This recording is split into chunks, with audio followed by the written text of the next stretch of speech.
கிறிஸ்து இயேசுவின் நாமத்தினாலே இந்த காலை நேரத்தை உங்களை வாழ்த்துகிறேன். மீண்டுமாக ஒரு புதிய வாரத்தை நம் காணும்படியான பலத்தை தந்தார். இந்த மாதத்திலே ஒரு 4வது ஞாயிற்றுக்கிழமையை காணும்படியான கிருபையை கர்த்தர் நமக்கு தந்திருக்கிறார். ஆராய்த்துக்கு எல்லாம் ரெடி ஆயிட்டு இருக்கீங்களா? ஆண்டவருடைய சமூகத்திலே ஆராதிப்பது நமக்கு கொடுத்திருக்க மிகப்பெரிய ஒரு கிருபை. எவ்வளவு ஆச்சரியமா நம்ம நடத்தி வந்தாரு. ஒரு புதிய வாரத்தை நமக்கு தந்தாரே. ஆண்டவருடைய சமூகத்திலே செலவிடுகிற ஒவ்வொரு நிமிடமும் விலையேற பெற்றது. இதுதான் நம்ம அறிந்து கொள்ளக்கூடிய ஒரு ரகசியம். இன்னைக்கு நிறைய பேர் கோயில் போகாம ஆண்டவரை தேடாமல் ஏதோ ஒரு வாழ்க்கை வாழ்கிற சூழ்நிலை பார்க்கிறோம். ஆனால் அவருடைய கிருபை நம்மோடு கூட இருந்தால் மட்டுமே இந்த உலகத்தில் ஜீவிக்க முடியும். சங்கீதக்காரன் அழகாக சொல்லுகிறார். சங்கீதம் 153 வீணையோடும் சுரமண்டலத்தோடும் அவரை துதிப்பேன் என்று ஆண்டவர் சொல்லுகிறார். Praise him with the lute and harp.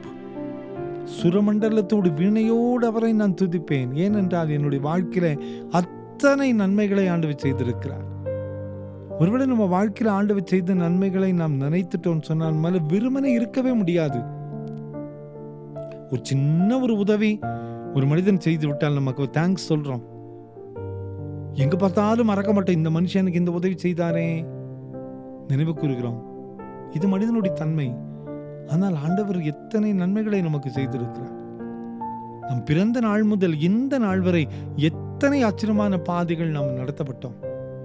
எத்தனை கிருபைகள் கர்த்தர் நம்மை தாங்கி சுமந்து வந்தார். இன்றும் நாம் நிர்மூலமாகாமல் இருக்கிறோம் என்றால் இது ஆண்டவர் நம் மீது வைத்த மிகப்பெரிய திட்டம் அல்லவா? ஆண்டவருக்கு நன்றி சொல்லிக்கொண்டே இருக்கணும். ஆண்டவருக்கு துதித்து கொண்டே இருக்க வேண்டும். சுவாசிக்க காற்று, உடுக்க உடை, இருக்க குடியிருக்க இடம், மாசமானா பெறக்கூடிய சம்பளம், நம் ஊழியத்தில் எத்தனையோ ஆசீர்வாதங்கள், எத்தனையோ ஆத்துமாக்கள், எத்தனையோ மாற்றங்கள் நமது வாயிலிருந்து வருகிற வார்த்தை நிமித்தமாக நம் பிள்ளைகளையும் நம்மையும் நினைவு கூர்ந்த ஆச்சரியமான பாதையிலே வழிநடத்தி வருகிற ஆண்டவர் தானே நம்மோடு கூட இருக்கிறார். அவருக்கு நன்றி சொல்லாம நம்மால் இருக்கவே முடியாதே.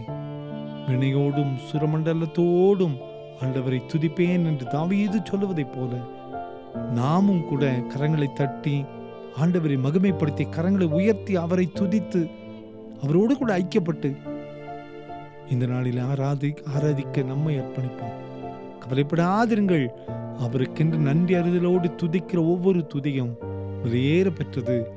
நம்மை நினைவு கூர்ந்த நம்மை ஆசீர்வதிக்கிற ஒரு ஆண்டவர் தான் நம்மோடு கூட இருக்கிறார். ஜெபம். அன்பின் ஆண்டவரே, இந்த காலை நேரத்தில் நீர் எங்களுக்கு தந்த இந்த ஆராதனைக்காக உம்மை துதிக்கிறோம். உம்மை தேடி வருகிற மக்கள், இருக்கிற இடத்துல உம்மை நோக்கி பார்க்கிற மக்கள் எல்லாரும் உம்மை துதிக்கக்கூடிய பலத்தை தார். நாங்கள் துதிக்க துதிக்க எங்களுடைய வாழ்வினுடைய தடைகள் கட்டுகள் உடைந்து போகும் என்று அறிகிறோமே. நீ செய்த நன்மைகளை திரும்பி பார்த்து ஒவ்வொரு நாளுமே உமக்கு நன்றி சொல்ல, துதிக்க, எங்களை உமக்கு ஒப்பு கொடுக்க கிருபை செய்வீர் நம்புகிறோம். பிறந்த நாளையும் திருமண நாளையும் நினைவு கூறுகிற ஒவ்வொருவரும் இந்த வாரம் முழுவதும் பொறுப்படுத்திக் கொள்ளுங்கப்பா. குறையெல்லாம் நீக்கும் சமாதானத்தை தார். இயேசுவின் மூலம் ஜெபங்களும் எங்கள் நல்ல பிதாவே.